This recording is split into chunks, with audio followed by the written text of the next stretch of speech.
Hello friends, स्वागत है आपके एग्ज़ामगढ़ में। फ्रेंड्स, हम लोग संविधान डिस्कस कर रहे थे। संविधान में हमारा टॉपिक चल रहा था मौलिक अधिकार।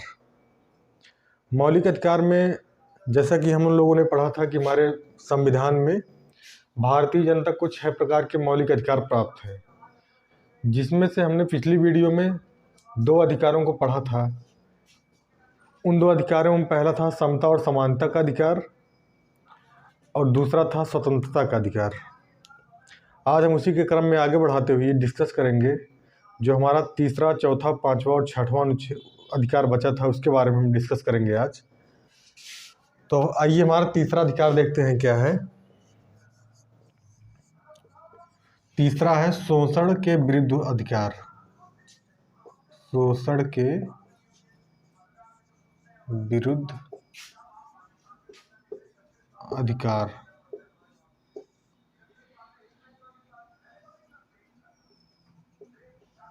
ये अनुच्छेद 23 और 24 में दिया गया है। हमने इसके पहले पढ़ा था समता और समानता का अधिकार, जिसके बारे में 14 से लेकर 18 तक दिया गया था। उसके बाद हमने धार्मिक स्वतंत्रता का अधिकार पढ़ा था, जिसका वर्णन अनुच्छेद 19, 20 और 21, 22 में किया गया था। आज उसी के क्रम को हम आगे बढ़ाते हुए शोषण के विरुद्ध अधिकार, जो कि हमारा तीसरा अधिकार है, जिसके बारे में अनुच्छेद 23 और 24 में लिखा गया है। आइए हम देखते हैं 23 में क्या लिखा गया है और 24 में क्या लिखा गया है। अनुच्छेद 23 में ये लिखा गया है, मानव तस्करी अर्थात मानव की खरीद फरोख्त हम नहीं कर सकते हैं कि कहीं खरीद दो, बेच दो मानव को। बालात श्रम,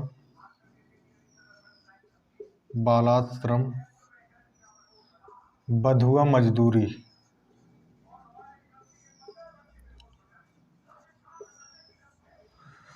अनुच्छेद 23 के तहत हमें ये अधिकार मिला है कि हम मानव को खरीद और बेच नहीं सकते हैं। बालात श्रम अर्थात बच्चों से काम नहीं करा सकते हैं, छोटे छोटे बच्चों से। और बंधुआ मजदूर किसी को नहीं बना सकते। वो स्वतंत्र है, वो आपके यहाँ काम करे या ना करे, आप उससे ज़बरदस्ती कोई काम नहीं करा सकते हैं। ये स्वतंत्रता हमको अनुच्छेद 23 के तहत मिली है भारतीय जनता को। अनुच्छेद 24 में देखते हैं क्या लिखा गया है। अनुच्छेद 24 में लिखा गया है, 14 वर्ष से कम बच्चे 14 वर्ष से कम बच्चों को हम किसी खानों और कारखानों में कार्य पे नहीं लगा सकते हैं। ये जो है, अगर ऐसा करते हैं तो ये शोषण होगा बच्चों का। तो शोषण हम जानते हैं, तो बच्चों का होता है तो बड़ों का होता है, 2 ही लोगों का शोषण होता है। तो 23 में जब 23 की बात आएगी तो बड़ों का शोषण, और 24 जब आएगी अर्थात 14 वर्ष से कम उम्र के जो बच्चे हैं उनके शोषण की बात अनुच्छेद 24 में किया गया है। इसको हम आसानी से याद कर सकते हैं। इसमें 24 है, यहाँ 14 है, तो आसानी से हम याद कर सकते हैं। इसमें भी 4 है लास्ट में, इसमें भी। तो अनुच्छेद 24 में 14 वर्ष से कम बच्चों को जो है हम किसी कारखानों में या फैक्ट्री में काम पे नहीं लगा सकते हैं। अनुच्छेद 23 में मानव तस्करी, बालाश्रम व बंधुआ मजदूर, इनसे हम ज़बरदस्ती कोई काम नहीं करा सकते हैं। अब आइए हम आगे देखते हैं हमारा चौथा अधिकार क्या है।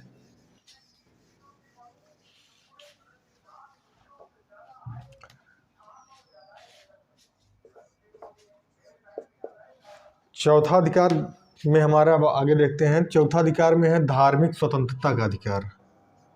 धार्मिक स्वतंत्रता का अधिकार। अब देखते हैं इसका मतलब क्या होता है। धार्मिक स्वतंत्रता का अधिकार से मतलब है कि हम किसी भी धर्म को मानने के लिए स्वतंत्र हैं, वह कोई भी धर्म हो। हम किसी भी धर्म में जा सकते हैं, किसी स्थल पर जा सकते हैं पूजा पाठ में, वो हिंदू का धर्म हो, मुस्लिम का, सिख, ईसाई, किसी का भी धर्म हो। हम सभी धर्मों को मानने के लिए स्वतंत्र हैं, हमें कोई रोक नहीं सकता है। तो धार्मिक स्वतंत्रता का अधिकार, हमको ये अधिकार प्राप्त है इसके द्वारा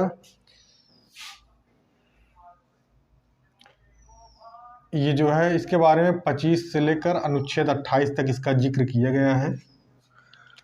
धार्मिक स्वतंत्रता का अधिकार 25 से लेकर 28 तक इसका जिक्र किया गया है। आइए हम एक एक अनुच्छेद के बारे में विस्तार से पढ़ते हैं, जानते हैं कि किस अनुच्छेद में क्या दिया गया है। बात आती है अनुच्छेद 25 की। अनुच्छेद 25 में ये लिखा गया है, आचरण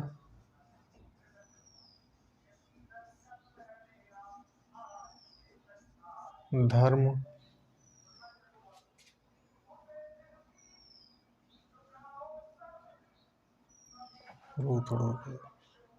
आचरण धर्म और मानने का अधिकार है इसमें। मतलब हम किसी भी धर्म को मानने और उसका आचरण करने के लिए स्वतंत्र हैं। ऐसा नहीं है कि हमें किसी भी धर्म को ज़बरदस्ती मनवाया जाएगा। जैसा कि आप लोग जानते हैं, अनुच्छेद 25 के तहत जो पंजाबी लोग होते हैं, सिख धर्म के लोग होते हैं, उनको जो है पाग पहनने की, जो सर पे पाग लगा घूमते हैं, इसकी स्वतंत्रता है। वो बाइक चलाते समय हेलमेट पे जो है, हेलमेट के स्थान पर पाग का भी इस्तेमाल कर सकते हैं। इसलिए उनको रोका नहीं जाता है, क्योंकि वो कोई गैर कानूनी कार्य नहीं कर रहे हैं, बल्कि उन्हें अनुच्छेद 25 के तहत जो है उसका अधिकार प्राप्त है। अब देखते हैं हम अनुच्छेद 26 में क्या लिखा गया है। अनुच्छेद 25 में हमने देखा आचरण धर्म और मानने का अधिकार है। अनुच्छेद 26 में हम देखते हैं 26वें में है धार्मिक प्रबंधन।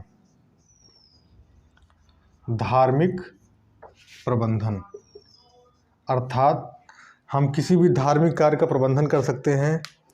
जैसे हमारे यहाँ हिंदू धर्म में अलग चीज़ होता है, मुस्लिम धर्म में अलग चीज़ होता है, सिख धर्म में अलग चीज़ होता है। जैसे रामायण हो गया, दुर्गा पूजा हो गया, मुस्लिम में ताजिया हो गया। तो हम ऐसे भी किसी भी धार्मिक प्रबंधन कार्य को जो है कर सकते हैं, इसमें कोई रोक नहीं है, बल्कि ये अनुच्छेद के तहत 26 के तहत हमें अधिकार प्राप्त है। आइए हम अनुच्छेद 27 में देखते हैं, धार्मिक संपोषित। संपोषित से अर्थात है मुद्रा। देखिए हम लोग कई बार धार्मिक कार्यों में जो है कुछ न कुछ मुद्रा दान करते हैं, चंदा के रूप में, हमारे यहाँ देखते होंगे हम लोग।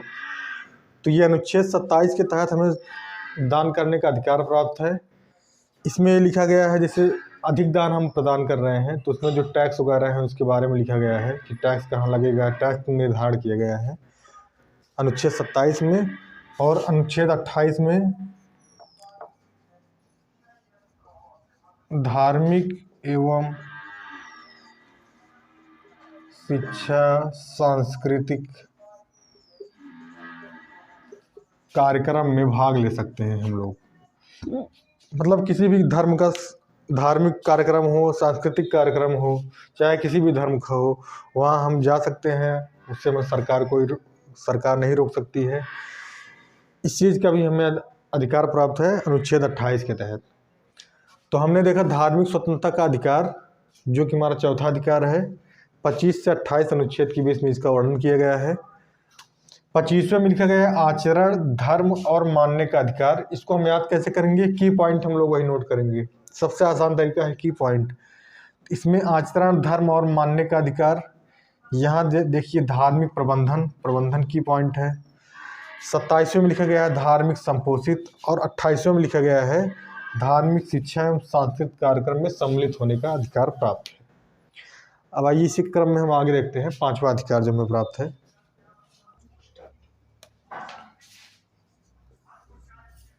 5वां अधिकार जो हमें प्राप्त है वो है सांस्कृतिक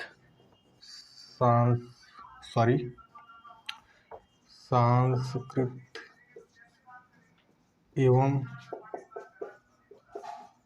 शिक्षा का अधिकार। ये हमें 5वां अधिकार प्राप्त है, जो सांस्कृतिक एवं शिक्षा का अधिकार है। इसको ध्यान में रखना है, एक कीवर्ड हमको ध्यान में रखना है, अल्पसंख्यकों।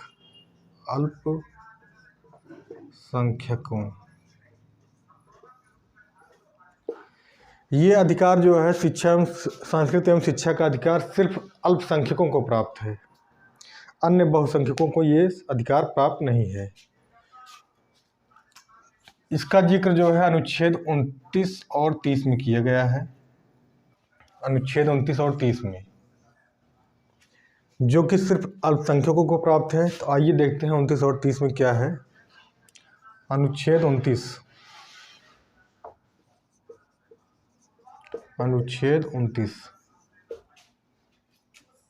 इसमें लिखा गया है अल्पसंख्यकों के हितों का संरक्षण। अनुच्छेद 29 में अल्पसंख्यकों के हितों का संरक्षण किया गया है। उनका हित कैसे होगा, उसके लिए क्या क्या कार्य करने चाहिए सरकार को, कानून को कैसे कैसे कानून बनाना चाहिए उनके लिए, तो ये अल्पसंख्यकों के हितों का संरक्षण करता है। अनुच्छेद 29 में लिखा गया है। और अनुच्छेद 30 में अल्पसंख्यकों के हितों का संरक्षण हो गया। इसमें जो है अल्पसंख्यकों के हितों, ये जब अल्पसंख्यकों के लिए है ही तो ये तो कॉमन ही रहेगा। अल्पसंख्यकों के शिक्षा संबंधी प्रावधानों का उल्लेख किया गया है। अनुच्छेद 30 में अल्पसंख्यकों के शिक्षा संबंधी प्रावधानों का उल्लेख किया गया है। इसके तहत उनको कुछ अधिकार प्राप्त हैं, जैसे कि हम देखते हैं जो अल्पसंख्यक वर्ग के लोग हैं उनकी जो है शिक्षा के लिए अलग, मतलब जैसे अपना शिक्षण संस्थान खोल सकते हैं अपने तथ्यों को बचाने के लिए, अपने कल्चर का प्रचार करने के लिए, अपने समाज का विस्तार करने के लिए। हम देखते हैं वो लोग अपना अलग अलग शिक्षण संस्थान खोल लेते हैं कहीं कहीं। तो ये गैर कानूनी नहीं है उनको, बल्कि अनुच्छेद 30 के तहत उनको ये शिक्षा संबंधी प्रावधानों में उनको ये अधिकार प्राप्त है कि वो कहीं भी खोल सकते हैं। जैसे मुस्लिम समुदाय के लोग देखते होंगे हम लोग की अलग अलग अपना नमाज़ पढ़ने के लिए कुछ उनके जो अलग अलग शिक्षण संस्थान होते हैं उसको खोल रखते हैं। तो ये प्रावधान अनुच्छेद 30 में उनको अधिकार प्राप्त है इसके तहत। अब हमारा लास्ट है और आखिरी है, जो कि बहुत क्रिटिकल है, वो आपको समझ में नहीं आएगा लेकिन हम समझाने का प्रयास करते हैं। जो हमें अधिकार प्राप्त है, ये जितने भी 5 अधिकार हम लोग प्राप्त किए हैं, पढ़े हैं, तो टोटल मौलिक 6 अधिकार हैं। इन 5 अधिकारों की सुरक्षा करने के लिए एक लास्ट में अधिकार बनाया गया है जिसके बारे में उसका वर्णन किया गया है, जो कि अनुच्छेद 32 में है। हम उसके बारे में चलेंगे, आप पढ़ रहे हैं, आगे चल रहे हैं। तो 6वां अधिकार हम लोग देखते हैं। इसमें लिखा गया है संवैधानिक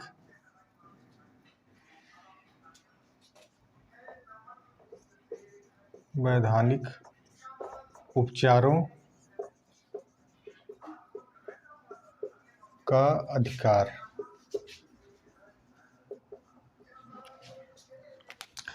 संवैधानिक उपचारों का अधिकार का जिक्र अनुच्छेद 32 में किया गया है। अनुच्छेद 32 में। अब आप लोगों के दिमाग में क्वेश्चन आ रहा होगा कि अनुच्छेद 30 तक पढ़ाए थे, उसके बाद डायरेक्ट 32 पे आ गए, अनुच्छेद 31 कहाँ गया? अनुच्छेद 31 के बारे में तो पढ़ा ही नहीं। तो हमने पिछली वीडियो में देखा था कि जो संपत्ति का अधिकार था, संपत्ति का अधिकार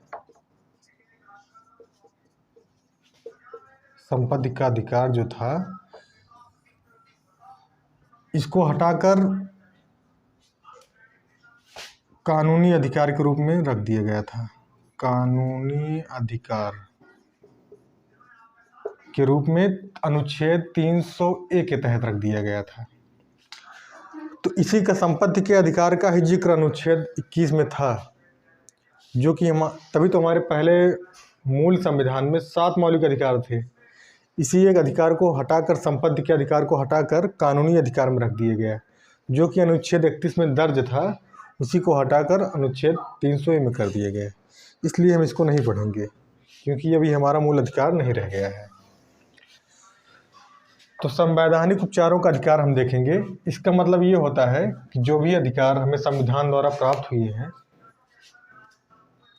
जनता के हितों के लिए जो संवैधानिक अधिकार प्राप्त हैं, उसकी रक्षा ये करेगा। ये हमें अधिकार प्राप्त है, अनुच्छेद 6वां अधिकार है, अनुच्छेद 32 में इसका जिक्र किया गया है। कभी कभी इससे क्वेश्चन बन जाता है जो कि बहुत कन्फ्यूजन होता है। देखिए हम दिखाते हैं। अनुच्छेद 32 को भीमराव अम्बेडकर ने संविधान की आत्मा के रूप में कहा है। संविधान की आत्मा। कभी कभी कन्फ्यूजन हो जाता है क्योंकि हम लोगों ने पहले इससे पहले वीडियो है इसमें हम लोगों ने पढ़ा था कि प्रस्तावना को संविधान का आत्मा कहा जाता है, और हम यहाँ पढ़ रहे हैं कि भीमराव अम्बेडकर जी ने इसको भी संविधान का आत्मा कह दिया है। तो इसको याद करना बहुत इजी है। प्रस्तावना को भी संविधान का आत्मा कहा जाता है। जब क्वेश्चन को डायरेक्ट पूछ ले कि संविधान का आत्मा किसे कहते हैं तो हम प्रस्तावना को लगाएंगे। जब प्रश्न में भीमराव अम्बेडकर का जिक्र कर दे कि भीमराव अम्बेडकर जी ने संविधान का आत्मा किसे कहा है, तो हम उस जगह जो है अनुच्छेद 32 को, संवैधानिक उपचारों का अधिकार को संविधान के आत्मा के रूप में जानते हैं। तो सिंपल सा है, याद हो गया होगा।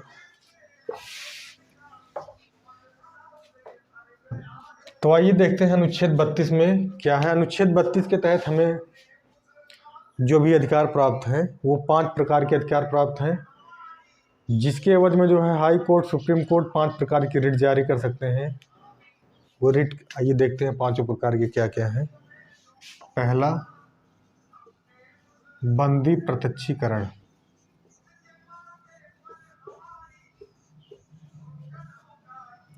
इसमें ये लिखा गया है, जब किसी भी इंसान को, कोई भी आदमी, जब जिसे पुलिस गिरफ्तार कर रही है उसको, तो उसको जो है 24 घंटे से ज़्यादा जेल में नहीं रख सकती।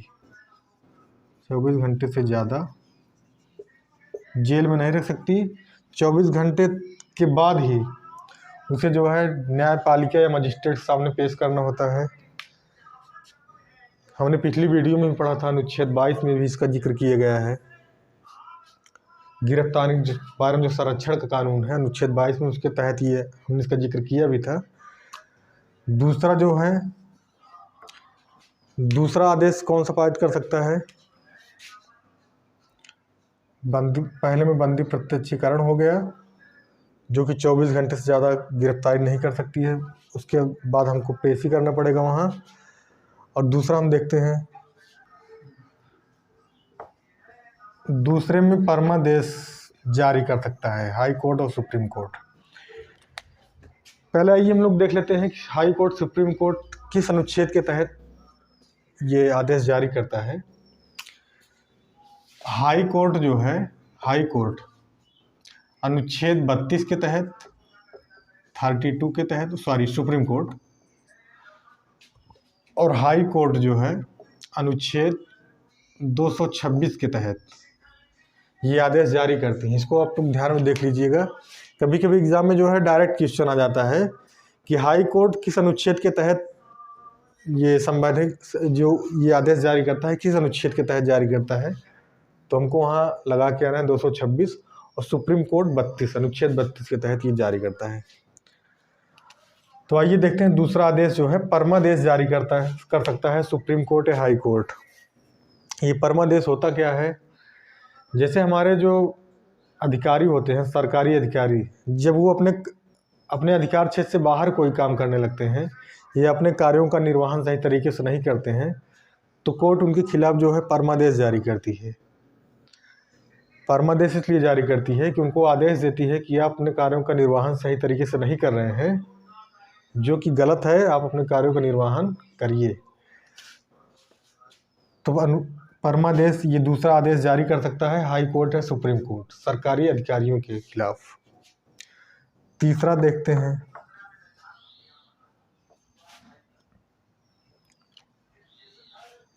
हम देखते हैं तीसरा आदेश होता है प्रतिषेध, और चौथा होता है उत्प्रेषण। ये दोनों हम इसलिए साथ में लिख रहे हैं कि दोनों एक दूसरे से संबंधित हैं। तो प्रतिषेध मतलब होता है, आइए प्रतिषेध जानते हैं क्या है। इसमें सुप्रीम कोर्ट जो है, सुप्रीम कोर्ट हाई कोर्ट को आदेश जारी करता है। जैसे कभी कभी देखते हैं हम निचले स्तर कोर्ट में जो है बड़ी बड़ी सुनवाइयाँ होने लगती हैं जो कि उनके क्षेत्र अधिकार क्षेत्र से बाहर है, तो सुप्रीम कोर्ट जो है ये आदेश देता है हाई कोर्ट को, कृपया इस सुनवाई को आप ना करें, ये आपके अधिकार क्षेत्र से बाहर है। तो वो प्रतिषेध लगाता है, मतलब रोक लगाता है, रोक। ऊपरी हाई कोर्ट निचली कोर्टों को जो है रोक लगाती हैं कि ये सुनवाई आपके अधिकार क्षेत्र से बाहर है, कृपया इस मुद्दे पर सुनवाई न करें। ये तीसरा आदेश जारी करता है। और इसी से संबंधित है चौथा आदेश, उत्प्रेषण। इसमें ये लिखा ये आदेश देता है, इसमें भी है ऊपरी कोर्ट मतलब सुप्रीम कोर्ट निचली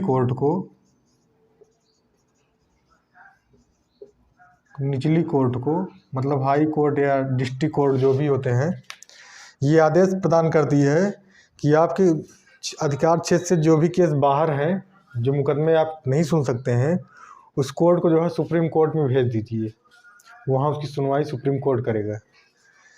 उत्प्रेषण के मतलब चौथे आदेश के तहत जो है ये आदेश जारी करता है सुप्रीम कोर्ट। हम लोगों ने 4 पढ़ लिया है, अब आता है पांचवा हम यहाँ देख लेते हैं। पांचवा आदेश क्या है? देखिए, हम लोग पहले आदेश पढ़े बंदी प्रत्यक्षीकरण, दूसरा पढ़े परमादेश, तीसरा है प्रतिषेध और चौथा है उत्प्रेषण। अब पांचवा होता है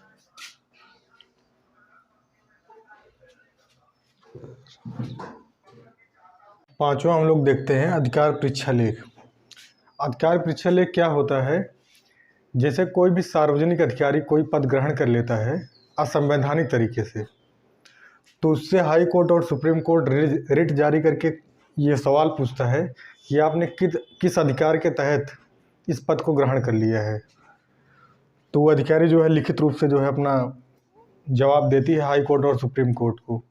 अगर वो जवाब सही पाया जाता है तो वो अपने पद पर बना रहता है, नहीं तो उसको पद से हटा दिया जाता है। इसके बारे में अनुच्छेद 32 के 5वें आदेश में हाई कोर्ट और सुप्रीम कोर्ट ये सवाल कर सकती है। तो हम लोगों ने जो है पिछली वीडियो में हमने 2 मौलिक अधिकारों को पढ़ा था और आज इस वीडियो में 4 मौलिक अधिकारों को हमने पढ़ा। उम्मीद करता हूँ आप लोगों को ये मौलिक अधिकार समझ में आ गए होंगे।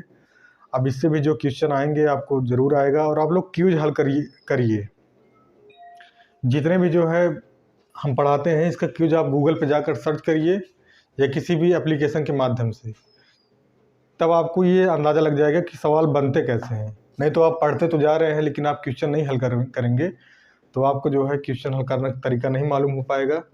अगर आपको वीडियो हमारी अच्छी लगती हो तो आप चैनल को लाइक करें, सब्सक्राइब करें और अपने दोस्तों के साथ शेयर करें, और जितने भी एजुकेशनल ग्रुप हैं आप हमारी वीडियो को शेयर करें, क्योंकि इस वीडियो को और इस चैनल को जो है आपकी सपोर्ट की बहुत ज़रूरत है।